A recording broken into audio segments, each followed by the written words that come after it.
ओम शांति, ओम शांति, ओम शांति। आज 25 दिसंबर है और बड़ा दिन है, क्रिसमस डे है। तो आज के दिन क्रिसमस मनाते हैं, लेकिन इसका आध्यात्मिक रहस्य कोई नहीं जानता है।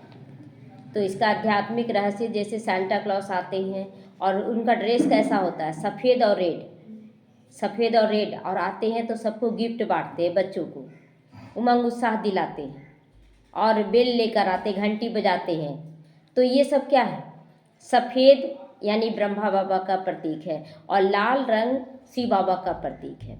और उसके बाद आते हैं तो सब बेल बजाते हैं। बेल बजाना मतलब देखो, अब कलयुग का अंत आ चुका है और सत्युग का आदि आ रहा है। अब जाग जाओ, अब जाग जाओ। और उमंग उत्साह दिलाते अच्छे कर्म करने के लिए, और उसके लिए तोहफे भी बांटते हैं। तो स्वर्ग का तोहफा हाथ में लेकर आया है बाबा, और वहाँ का बादशाही का मिठाई बांट रहा है कि बच्चे जो लेना चाहो ले लो, जितना भाग्य लेना चाहो ले लो। तो आज के दिन का आध्यात्मिक रहस्य है, इसी समय संगम युग का पहचान है शिव बाबा और ब्रह्मा बाबा के द्वारा हम बच्चों को तोहफे बांटने का। चलिए आज की मुरली सुनेंगे। आज की मुरली में भी बाबा बहुत कुछ बताया है। ओम शांति। बाबा कहते मीठे बच्चे, कदम कदम पर श्रीमत पर चलना यही हाईएस्ट चार्ट है। बाबा का हर एक श्रीमत का पालन करना। एक केवल एक मुरली सुन ले रहे, कण रस ले रहे हैं, नहीं। बाबा की एक्यूरेट जो श्रीमत है कि बच्चे अमृत बेले उठो, मुरली सुनो, खान पान ऐसे रखो, भोजन बनाते समय बाबा को याद करो, नुमा शाम करो, ये सब श्रीमत में आता है। और हमें सारा श्रीमत पर चलकर और अपना हाईएस्ट चार्ट देना है। जिन बच्चों को श्रीमत का रिगार्ड है वह मुरली जरूर पढ़ेंगे। आज बाबा पहला होमवर्क एक दे दिया कि अगर बच्चों को श्रीमत का रिगार्ड है, श्रीमत का रिगार्ड माना बाबा की रिगार्ड, तो अगर रिगार्ड है तो वो मुरली कभी भी मिस नहीं करेंगे। प्रश्न है आज का, तुम ईश्वर के बच्चों से कौन सा प्रश्न कोई भी नहीं पूछ सकता है? तुम बच्चों से कौन सा प्रश्न कोई भी नहीं पूछ सकता है? उत्तर है, तुम बच्चों से ये कोई नहीं पूछ सकता कि तुम राजी खुशी हो। हम लोगों को कोई पूछे कि आप खुश हैं, अरे भगवान को पाकर कौन खुश नहीं रहेगा? वही खुश नहीं रहेगा जो भगवान को यथार्थ रीति पहचाना नहीं है। क्योंकि तुम कहते हो हम तो सदैव राजी हैं, बाबा जैसे रखे, जहाँ रखे, जो खिलाए मैं राजी हूँ। परवाह थी पार ब्रह्म में रहने वाले बाप की, वह तो मिल गया, बाकी किस बात की परवाह करनी? तुम भल बीमार भी हो, लेकिन क्या कहोगे, हम तो राजी खुशी हैं। आज बाबा के बच्चे जब बीमार भी पड़ते हैं तो बोलते हैं ना कि बिल्कुल ठीक है, उसके अलावा कुछ नहीं बोलते हैं, मैं बिल्कुल ठीक हूँ। ईश्वर के बच्चों को किसी भी बात की परवाह नहीं हो सकती है। बाप जब देखते हैं इन पर माया का वार हुआ है तो ही पूछते हैं, बच्चे राजी खुशी हो, मतलब अभी खुश हो ना तुम? अगर ऐसा दुख आया है लेकिन तुम खुश हो तो देखते हैं बाबा कि ये सच में राजी है कि नहीं। दुख में भी राजी तो सुख में भी राजी, निंदा में भी राजी तो स्तुति में भी राजी। ओम शांति। बाप समझाते हैं बच्चों की बुद्धि में यह जरूर होगा कि बाबा बाप भी, टीचर भी और सुप्रीम गुरु है। सुप्रीम गुरु क्यों बोलते हैं ना इनको? क्योंकि ये साथ ले जाता है और अपने समान बना कर ले जाता है, सत्युग के लायक बना कर ले जाता है। टीचर का काम तो पढ़ाना है, लेकिन सतगुरु का काम है बनाकर अपने समान साथ ले जाना। तो इस याद में जरूर होंगे ना हम सभी बच्चे, बाप, टीचर और सतगुरु। तो यह याद कभी कोई सिखला ना सके, कोई नहीं सिखला सकता कि हम कैसे जुड़े बाबा से। हमें अपने आप जुड़ना है बाबा से, अपने अंदर चिंतन करना कि बाबा क्या देने आया है। कल्प कल्प बाप ही आकर सिखलाते हैं। वह ज्ञान का सागर पतित पावन है, यह अभी समझाया जाता है। जबकि ज्ञान का तीसरा नेत्र दिव्य बुद्धि मिल गई है। दिव्य बुद्धि को ही तीसरा नेत्र, जब आत्मा का नेत्र खुलता है, आत्मा देखने का, आत्मा अपने आप को समझने का ये ज्ञान मिलता है, इसी को कहा जाता है दिव्य नेत्र। तो बच्चे भल समझते तो होंगे परंतु बाप को भूल जाते हैं। समझते हैं कि मैं आत्मा हूँ, लेकिन बाबा को भूल जाते हैं। तो टीचर गुरु फिर कैसे याद आएगा? जब बाप को ही भूल जाते हैं तो टीचर और गुरु कैसे याद आएगा? तो माया बहुत ही प्रबल है जो बाप के तीनों रूपों को ही भुला देती है। 3 रूप का पालना हम लोगों को मिल रहा है और तीनों रूप को भूल जाते हैं। जब एक को भूले तो तीनों को भूल जाते हैं। कहते हैं बाबा हमने हार खा लिया। तो हार क्यों खाए? पहले भूले तब फिर देभान में आए। तो यूं तो कदम कदम पर पदम जमा होता है, परंतु हार खाने से पदम कैसे होगा? पदम मतलब बोलते नहीं, इकाई दहाई सैकड़ा हजार 10,000 लाख दो ऐसे करके बोलते हैं, करोड़ 10 करोड़। तो सबसे लास्ट में होता है पदम। और बाबा कहता है पद्मों की कमाई जमा करते हो। तो जब बाप को भूल जाते हैं तो पद्मों की कमाई कहाँ से जमा होगी? तो देवताओं को ही पद्म की निशानी दिखाते हैं। और पद्म का मतलब कमल का फूल भी होता है कि हमें कमल फूल समान बनना। हमारी आंखें जो देखे वो पवित्र चीज़ देखे, देह को ना देख के आत्मा को देखे। तो यह ईश्वर की पढ़ाई है। ऐसे मनुष्य की पढ़ाई कभी ना हो सके। क्यों नहीं हो सकती है? क्योंकि वो देह के अनुसार ही पढ़ाएंगे। भल देवताओं की महिमा की जाती है, फिर भी ऊंची से ऊंचा है एक बाप। ऊंचे से ऊंचा एक बाप है। कितना भी महिमा देवी देवताओं का भी की जाए, लेकिन सबसे ऊंचा बाप ही है। बाकी उनकी बड़ाई क्या करे? और बाकी उनकी बड़ाई और क्या करे? जब देवताओं से भी ऊंचा है शिव बाबा, तो उससे भी ऊंचा क्या बड़ाई कर दे? आज गधाई है तो कल रजाई है। आज गधाई है तो कल रजाई है। तो अभी तुम पुरुषार्थ करके ये बन रहे हो। क्या बन रहे हैं? विश्व का बादशाह बन रहे हैं। जानते हो इस पुरुषार्थ में फेल तो बहुत होते हैं। 33 करोड़ आत्माओं में 9 लाख ही जाएंगे एक्यूरेट अच्छे से, अब बाकी लास्ट में 2-3 करोड़ हो जाएंगे सतयुग में। तो बाकी टोटल फेल ही न कहलाएंगे जो त्रेता युग में गए। तो ज्ञान तो बहुत सहज है, फिर भी इतने थोड़े पास होते हैं क्यों? बाबा का गलती है? किसका गलती है? बच्चों का गलती है कि सब कुछ बताने के बावजूद हम धारणा नहीं कर पाते हैं। माया घड़ी घड़ी भुला देती है। बाप कहते अपना चार्ट रखो, परंतु लिख नहीं पाते हैं। और माया भी बड़ी प्रबल है ना, ऐसा ऐसा परीक्षा लेगी कि उस समय लगेगा। ऐसा भी होता है, उसमें लोग मूंझ जाते। मूंझना ही नहीं है, ऐसा होता है तभी तो रास्ता दिया जाएगा कि आप आगे बढ़ो। कहाँ तक बैठकर लिखे सोचते हैं बच्चे। अगर लिखते भी हैं तो कभी अप कभी डाउन लिखते हैं।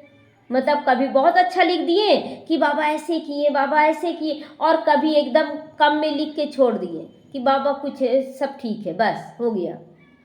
तो हाईएस्ट चार्ट उन्हों को कहा जाता है जो कदम कदम पर श्रीमत पर चलते। हाईएस्ट चार्ट क्या है कि आप एक एक चीज़ जो भी कर रहे हैं सब कुछ बाबा को बताएं। मन ही मन बताते जाएं कि बाबा हम अभी ऐसे कर रहे हैं, मेरे साथ ऐसा हुआ, हम ऐसे करने जा रहे हैं। एक एक चीज़ बताएं और फिर चेक एंड चेंज कि हम श्रीमत के अनुसार चल रहे हैं। बस बता रहे हैं बाबा अभी ब्रश कर रहे हैं, बाबा अभी नहाने जा रहे हैं, ये चार्ट थोड़ी है। चार्ट का मतलब है कि हम किसको दुख दिए, किसको सुख दिए, कब मेरे मुख से क्या निकला, ये सारा चार्ट देना है। हम आत्मा के बजाय शरीर को देख लिए, ये सब चार्ट है कि सब कुछ बताना। एक भाई थे ना, तो वो दिन भर में बिजनेस कर रहे हैं, जहाँ भी जा रहे हैं सब कुछ, और रात में बाबा आज इतना कमाई हुआ, आज इतना दुकान लगाए, आज ये किए, बस ये चार्ट दे दिए। तो ये चार्ट थोड़ी है, बस ये चार्ट दे दी। गलत सही का कोई पहचान ही नहीं कि हम गलत किए सही किए, बस चार्ट देना नहीं आ रहा है बच्चों को। तो कदम कदम पर श्रीमत पर चलते इसका चार्ट देना है। इसका चार्ट देना है कि हम आंखों से देख रहे हैं तो आत्मा को देख रहे हैं कि शरीर को देख रहे हैं। कानों से हम सुन रहे हैं तो किस लिए सुन रहे हैं? अगर किसी का दुख दूर करने के लिए आप सुन रहे हैं तो ठीक है, लेकिन अगर नमक मिर्ची डालने के लिए सुन रहे हैं तो ये गलत है।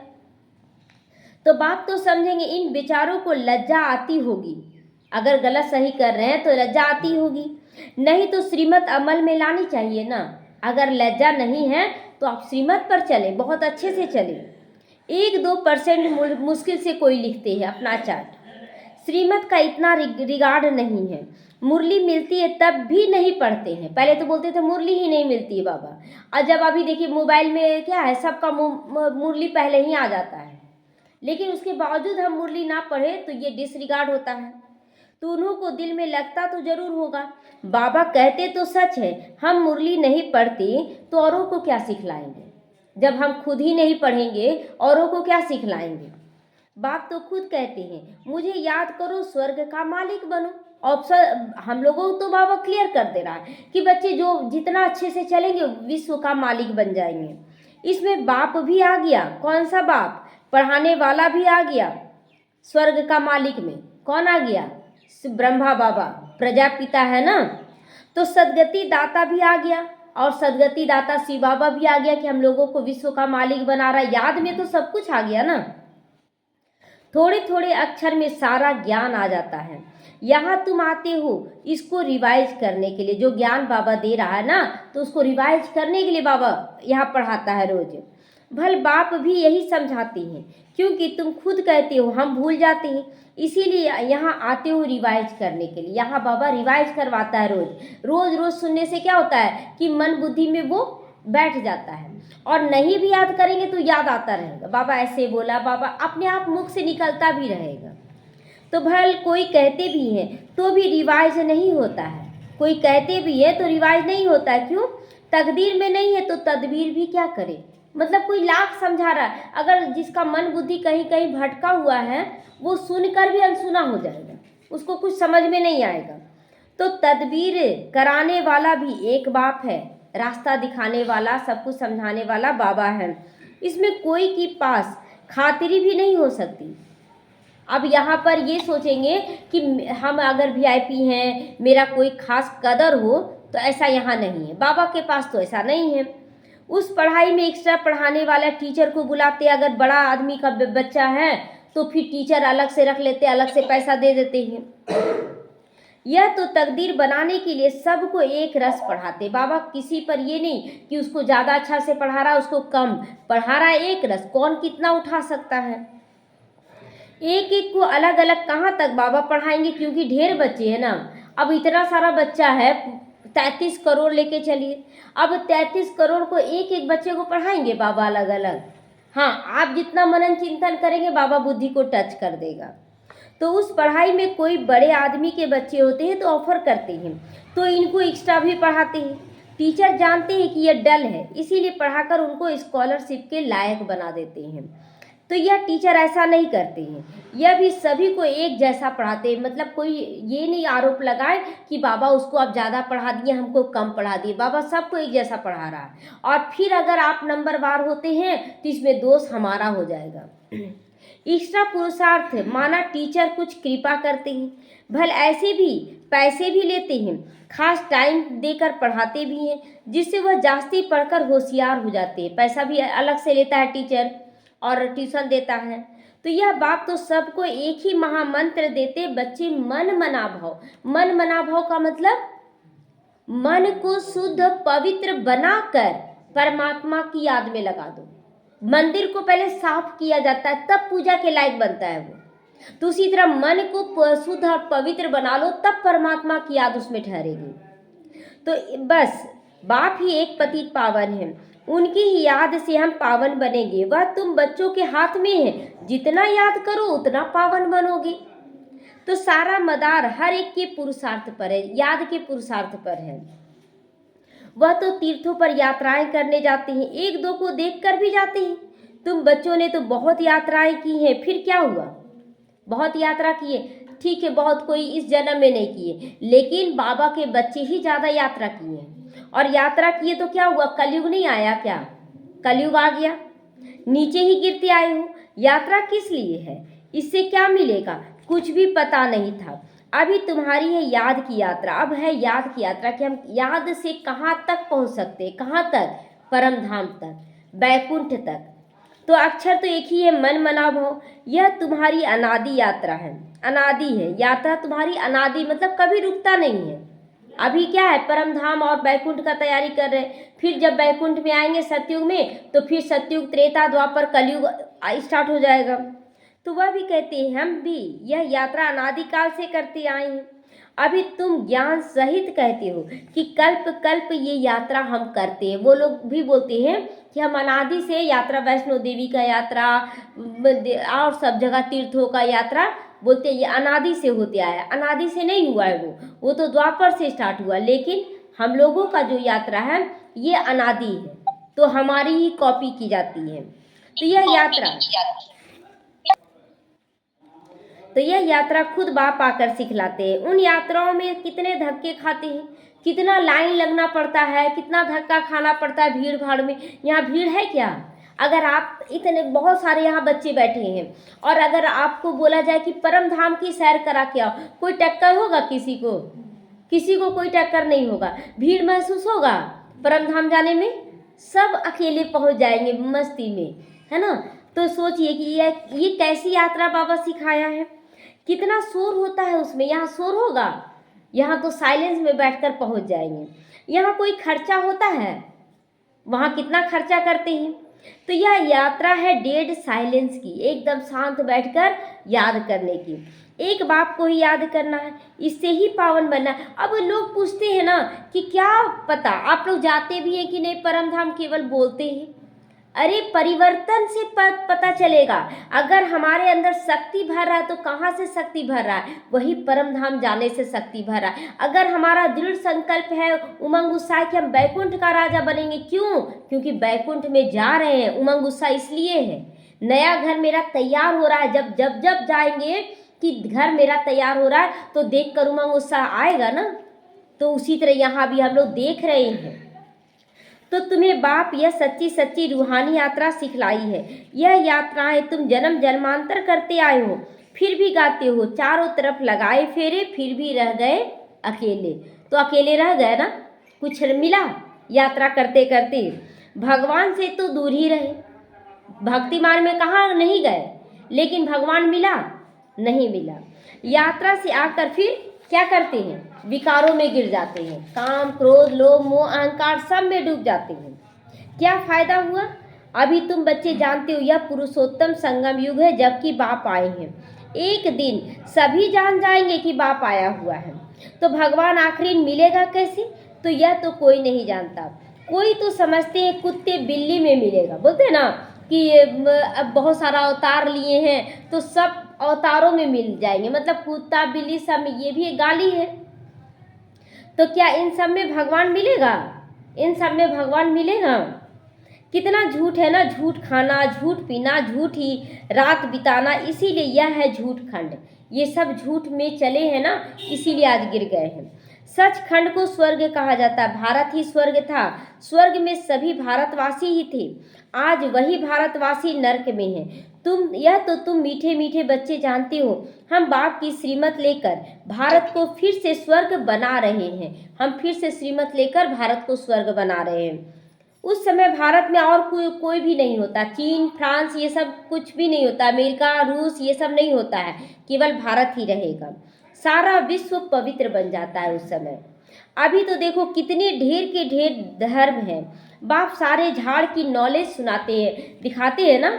आज के दिन पर, बड़ा दिन के दिन, कि एक पेड़ रहता है और पेड़ में भी लाइट लगाते हैं और लाइट कहीं कहीं बल्ब टाइप का लगाते हैं। तो ये किसका प्रतीक है? आज शिव बाबा आया है और पूरे सृष्टि के झाड़ में बीच बीच में हम आत्माओं को सेट किए, यहाँ तुम सेवा करो, यहाँ तुम सेवा करो। वही लाइट का बल्ब है और पूरे झाड़ को रोशनी दे रहे हैं। तो तुम्हें फिर ये स्मृति दिलाते हैं ये सब।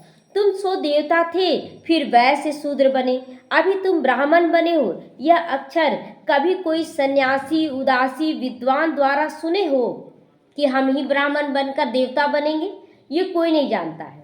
तो बताएगा क्या? या हम सो का अर्थ तो बाप कितना सहज करके सुना देते हैं। हम सो माना मैं आत्मा, मैं आत्मा ऐसे ऐसे चक्र लगाती हूँ। हम सो का मतलब मैं अभी ब्राह्मण बनी हूँ, फिर फरिश्ता बनूंगी, बन रही हूँ। उसके बाद देवता, क्षत्रिय, वैश्य, शूद्र ऐसे चक्र लगाएंगे। हम सो का अर्थ ये है। और भक्ति मार्ग में क्या बोलते हैं? आत्मा सो परमात्मा कह देते हैं। तो वह तो कह देते हैं हम आत्मा सो परमात्मा, परमात्मा हम सो आत्मा। एक भी नहीं जिसको हम सो का अर्थ पता हो। बाहर वालों को कुछ भी नहीं पता है।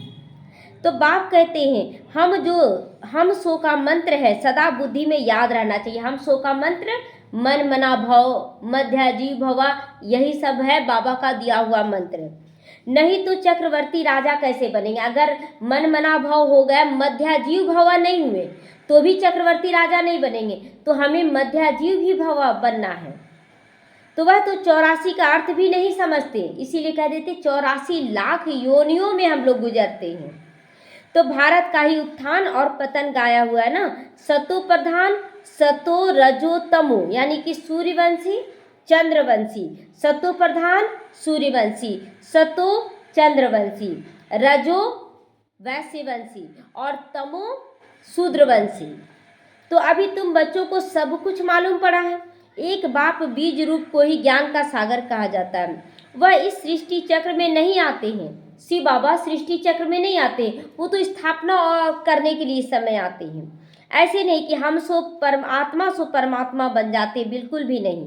बाप आप समान नॉलेज फुल बना देते हैं, लेकिन ऐसा थोड़ी है। देखिए अब जो बिजनेस बाप कर रहा है और वही बिजनेस बेटे को भी सिखा दिया, बेटा उससे भी ऊंचा ले गया बिजनेस, लेकिन बाप तो नहीं बन जाएगा ना, वो बेटा ही कहलाएगा। तो इसी तरह यहाँ बाबा हम लोगों को अपने से भी ऊंचा बना देते हैं। तो बाबा कहते हैं मैं अपने से भी ऊंचा बनाता हूँ या नॉलेजफुल बना देता हूँ अपने समान। आप समान गॉड नहीं बनाते। बाबा ऐसा नहीं कि बेटे को बाप का ही दर्जा दे दिया जाए। इन बातों को अच्छी रीति समझना चाहिए, तभी तो बुद्धि में चक्र चल सकता है। तुम बुद्धि से समझ सकते हो कि हम कैसे 84 का चक्र लगाते हैं। इसमें समय, वर्ण, वंशावली सब आ जाता है। इसमें समय, वंश, वर्ण और वंशावली तीनों आ जाता है। जैसे इस समय क्या आया, ये सतयुग का समय है, तो हमारा वर्ण देवी देवता वर्ण होगा, तो वर्ण भी आ गया। वंशावली हम सूर्यवंशी बन रहे हैं। तो इस नॉलेज से ही ऊंची से ऊंचा बनते हैं। नॉलेज होगी तो औरों को भी देंगे ना। अब अपने अंदर ही नॉलेज नहीं है, कोई क्वेश्चन कर दिया तो फिर उसका जवाब हम नहीं दे पाते हैं। तो बाबा कहता पहले मनन चिंतन करके अपनी नॉलेज शक्ति को बढ़ाओ और उसके बाद दूसरों के सवालों का जवाब दो। उन स्कूलों में जब इम्तिहान होता है तो पेपर आदि भराते हैं, तो पेपर विलायत से आती हैं। जो विलायत में पढ़ते होंगे उन्हों का भी बड़ा एजुकेशन मिनिस्टर होगा जो जांच करती होंगी। यहाँ तुम्हारे पेपर कौन चेक करेगा? हमारे पेपर कौन चेक करेगा? हम खुद स्वयं चेक करेंगे, है ना। तो खुद ही जो चाहिए सो बनो। अब बाबा देखिए खुद ही पेपर चेक करने के लिए बोल रहा, खुद ही नंबर देने। अब बाबा कहता जितना करना है करो, जितना पुरुषार्थ करना है। पढ़कर जो पद चाहो, बाप से लेना चाहो ले लो। बाबा खुले हाथों से दे रहा है। जितना बाप को याद करोगे, दूसरों की सेवा करोगे, उतना फल जरूर मिलेगा। तो बाप को याद भी करना है पहला, और दूसरा सेवा भी करना है, तभी फल की प्राप्ति होगी। उन्हें सेवा करने की फिक्र रहेगी कि राजधानी स्थापन हो रही है तो प्रजा तो चाहिए ना। जो राजा महाराजा बनने वाले उनको नशा रहेगा कि हम कितना प्रजा तैयार करें। तो वहाँ वजीर आदि की दरकार नहीं रहती। यहाँ तो जब अकल कम होता है तब वजीर की दरकार होती है। ये वजीर कब में लेना रहता है? जब द्वापर युग आता है। वजीर जैसे कि हिंदुओं में बोलते हैं कि धर्म गुरु रखते हैं और मुसलमानों में वजीर रखते हैं। हाँ, जो मतलब धर्म के अनुसार ज्ञान दे। तो यहाँ बाप के पास भी राय लेने आते हैं ना। बहुत बच्चे गए होंगे, बाबा पैसा है क्या करें, तो धंधा कैसे करें? बाबा कहते हैं यह दुनिया के धंधे आदि की बात यहाँ मत लाओ। हाँ, कोई दिल शिकस्त हो जाए तो थोड़ा बहुत आथत देने के लिए बता देते हैं। मतलब कोई बहुत अच्छा से ज्ञान में चल रहा है लेकिन उसका बहुत कुछ खत्म हो गया, तो उसको फिर राहत देने के लिए बाबा कुछ बता देते हैं। लेकिन ये मेरा धंधा नहीं है। अब सब के सब आते जाएंगे, बाबा ये धंधा करे, ये धंधा करे, ये बाबा नहीं बताता है। तो मेरा धंधा है तुम्हें पति से पावन बनाकर विश्व का मालिक बनाने का। तुमको बाप से श्रीमत लेते रहना है। अभी तो सभी की आसुरी मत है। वहाँ होता है सुख धाम। वहाँ कभी किसी से पूछेंगे नहीं कि तुम राजी खुशी हो। वहाँ तो सभी भरपूर होंगे सतयुग में। तबीयत ठीक है ये पूछेंगे? नहीं पूछेंगे।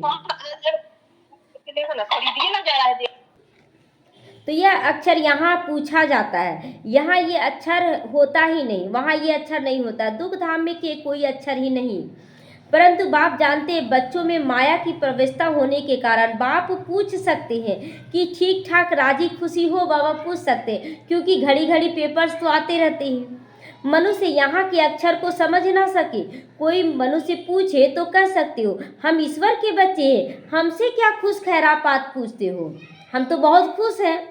परवाह थी पार ब्रह्म में रहने वाले बाप की, वह तो मिल गया, अब क्या परवाह, वह हमेशा याद रहना चाहिए हम किसके बच्चे, या बुद्धि में ज्ञान होना चाहिए। जब हम पावन बन जाएंगे तो फिर लड़ाई भी शुरू हो जाएगी, तुमसे कोई पूछेंगे जरूर, तुम कहोगे हम तो सदैव राजी हैं, बीमार भी हो तो भी राजी हैं, बाबा की याद में भी स्वर्ग में से भी ज़्यादा जास्ती राजी हूँ। ये बोलो, बाबा कहता ना स्वर्ग से भी ज़्यादा राजी यहाँ है, कुछ भी हो रहा है कोई बात नहीं, जबकि स्वर्ग की बादशाही देने वाला बाप मिला है तो हमको कितना लायक बनाते हैं, फिर हमको क्या परवाह। ईश्वर के बच्चों को किस चीज़ की परवाह होगी, कोई चीज़ की परवाह होगी, जैसे रखे बाबा। वहाँ देवताओं की भी परवाह नहीं, देवताओं के ऊपर है ईश्वर, तो ईश्वर के बच्चों को क्या परवाह हो सकती। सोचिए अभी से ही आधा कल्प तक कोई परवाह नहीं होगा, कोई चिंता नहीं होगा। बाबा हमको पढ़ा रहे हैं, बाबा हमारा टीचर सदगुरु है, बाबा हमारे ऊपर ताज रखते, अभी कौन सा ताज, जिम्मेवारी का ताज रखते हैं, उसके बाद विश्व का ताज रखेंगे। इसको इंग्लिश में कहते हैं क्राउन प्रिंस। तो बाप का ताज बच्चा पहनेगा ना। अब बाप जिम्मेवारी लिया है संगम युग पर कि पुरानी दुनिया को ख़त्म करके नई दुनिया लाने का, तो बच्चों को भी जिम्मेवारी है। तो तुम समझ सकते हो सतयुग में सुख ही सुख होगा, प्रैक्टिकल में वो सुख तब पाओगे जब वहाँ जाओगे तुम, वह तो तुमको ही जाना है। सतयुग में क्या होगा, यह शरीर छोड़ हम कहाँ जाएंगे। अभी तुमको प्रैक्टिकल में बाप पढ़ा रहे हैं कि हम क्या बनेंगे। तुम जानते हो सच सच हम स्वर्ग में जा रहे, कोई झूठा नहीं। जैसे बोलते ना कि मरा तो बोलते स्वर्ग में गया, लेकिन नहीं, यहाँ पर सच में स्वर्ग में जाएंगे। तो वह तो कह देते हैं कि फलाना स्वर्ग में गया, परंतु उन्हें पता ही नहीं कि स्वर्ग और नर्क किसको कहा जाता है। कल्प की आयु भी लाखों वर्ष लिख दिया गया है। जन्म जन्मांतर यह ज्ञान सुनते सुनते और ही तुम गिरते गए हो। अभी तुम्हारी बुद्धि में की है कि हम कहाँ आकर गिर गए हैं। सतयुग से गिरते गिरते आज कलयुग में आकर पड़े हैं। अभी हम इस पुरुषोत्तम संगम युग पर पहुँचे हैं। कल्प कल्प बाप पढ़ाने के लिए आते हैं। बाप के पास तुम रहते हो ना, अभी तो बाप के पास रहते हैं। यह हमारा सच्चा सच्चा सद्गुरु है जो मुक्ति जीवन मुक्ति का रास्ता बताते हैं।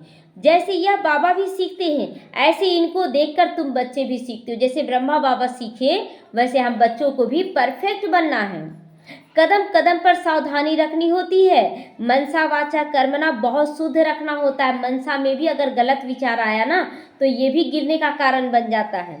तो अंदर में कोई भी गंदगी नहीं होनी चाहिए। बाप को घड़ी घड़ी भूल जाते हैं। बाप को भूलने से बाप की शिक्षा भी भूल जाते हैं। तो हम स्टूडेंट हैं, ये भी भूल जाते हैं। यह बहुत सहज, बाप की याद से ही करामात होता है। जादूगरी बोलता है बाबा, करामात बोलता है। ऐसी करामात और कोई बाप सिखला ना सके कि मनुष्य से देवता बना दे। इस करामात से ही तमो प्रधान से सतो प्रधान बन जाते हैं। तुम बच्चे जानते हो, उसी बाबा ने ब्रह्मा द्वारा आदि सनातन देवी देवता धर्म की स्थापना की। जो धर्म सतयुग और त्रेता आधा कल्प चलेगा, एक जन्म किया हुआ आधा कल्प चलेगा। फिर दूसरे धर्म वाले बाद में वृद्धि को पाते हैं, लेकिन राजधानी नहीं लेंगे। राजधानी में वृद्धि चाहिए ना, बहुत सारी आत्माओं का आना होना चाहिए। जैसे क्राइस्ट आया तो पहले बहुत थोड़े थे, जब बहुत थोड़े हो जाए तब बाबा कहता है जब बहुत हो जाएंगे तब रजाई करेंगे, थोड़े में थोड़ी रजाई करेंगे। यानी द्वापर युग में भी उनका रजाई नहीं चलेगा, बाबा के बच्चों की रजाई चलेगी। क्रिश्चियन धर्म अभी तक है, वृद्धि होती रहती है। वे जानते हैं कि क्राइस्ट द्वारा हम क्रिश्चियन बने हैं। आज से 2000 वर्ष पहले क्राइस्ट आया था, अब वृद्धि हो रही है। क्रिश्चियन कहेंगे हम क्राइस्ट के हैं। पहले एक क्राइस्ट आया, फिर उनका धर्म स्थापन होने लगा, वृद्धि होती गई। 1 2 से 2 4 10 12 होते होते वृद्धि होती गई। अभी देखो क्रिश्चियन का झाड़ कितना बड़ा हो गया, बहुत ज़्यादा क्रिश्चियन हो गए हैं। फाउंडेशन है लेकिन देवी देवता घराना, इसीलिए ब्रह्मा को ग्रेट ग्रेट ग्रैंड फादर कहा जाता है। परंतु भारतवासियों को यह भूल गया है कि हम परम पिता परमात्मा शिव के डायरेक्ट बच्चे हैं। ये हम लोग भूल गए हैं और इसीलिए भटक रहे हैं और इसीलिए दूसरे धर्मों में कन्वर्ट भी हो जाते हैं, क्योंकि धर्म स्थापक को भूल गए हम। तो क्रिश्चियन भी समझते हैं कि आदि देव होकर गए हैं, जिसके यह मनुष्य वंशावली हैं। बाकी वह मानेंगे तो अपने क्राइस्ट को ही जान रहे हैं, लेकिन मानेंगे क्राइस्ट को बुद्ध को फादर समझते हैं। सीजरा है ना, जैसे क्राइस्ट का यादगार क्रिश्चियन देश में है, वैसे तुम बच्चों ने यहाँ तपस्या की है तो तुम्हारा यादगार आबू में है। कौन सा? दिलवाड़ा मंदिर है ना। अच्छा, मीठे मीठे सीख लदे बच्चों प्रति माता पिता बाप दादा का याद प्यार और गुड मॉर्निंग। रूहानी बाप की रूहानी बच्चों को नमस्ते। हम रूहानी बच्चों की रूहानी माता पिता बाप दादा को याद प्यार गुड मॉर्निंग और नमस्ते नमस्ते, शुक्रिया बाबा शुक्रिया। धारणा के लिए मुख्य सार है, डेड साइलेंस की सच्ची सच्ची रूहानी यात्रा करनी, एकदम शांत बैठकर, कोई इधर उधर की बातें नहीं, एकदम शांत बैठकर रूहानी यात्रा करनी है। परम धाम, सतयुग, त्रेता, ये सब का यात्रा करना है। हम सो का मंत्र सदा याद रखना कि हम ही देवता, वैश्य, क्षत्रिय, वैश्य, शूद्र और फिर ब्राह्मण बनकर फरिश्ता बन रहे हैं, तब चक्रवर्ती राजा बनोगे। मनसा वाचा कर्मना बहुत शुद्ध रहना है, अंदर कोई भी गंदगी नहीं रखनी है किसी के प्रति। कदम कदम पर सावधानी रखनी है, श्रीमत का रिगार्ड जरूर रखना, जो भी श्रीमत मिले उस पर चलना है।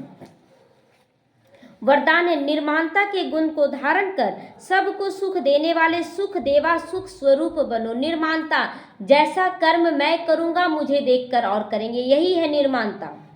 तो आप महान आत्माओं की निशानी ही निर्माणता है कि पहले हम करें, हमें देखकर अपने आप लोग करेंगे। तो जितना निर्माण बनोगे उतना सभी का मान भी प्राप्त होगा। जो निर्माण है वो सबको सुख देंगे, जो अच्छा कर्म सोचेंगे कि हम करेंगे तो वो सुख भी देंगे।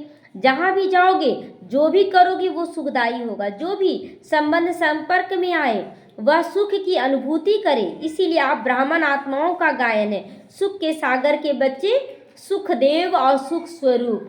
तो हम लोग जहाँ कहीं भी जाएं सुख देने के लिए जाएं, तो सबको सुख देते चलो, सुख लेते चलो। कोई आपको दुख दे तो लेना नहीं है। स्लोगन है, सबसे बड़ा ज्ञानी वो है जो आत्म अभिमानी बनकर रहते, वही ज्ञानी है। अब बहुत ज़्यादा ज्ञान देने वाला ज्ञानी नहीं है, आत्म स्थिति में रहने वाला ज्ञानी है। तो हम चेक करें क्या हम ज्ञानी हैं, 24 घंटे में चेक कर सकते हैं। ओम शांति।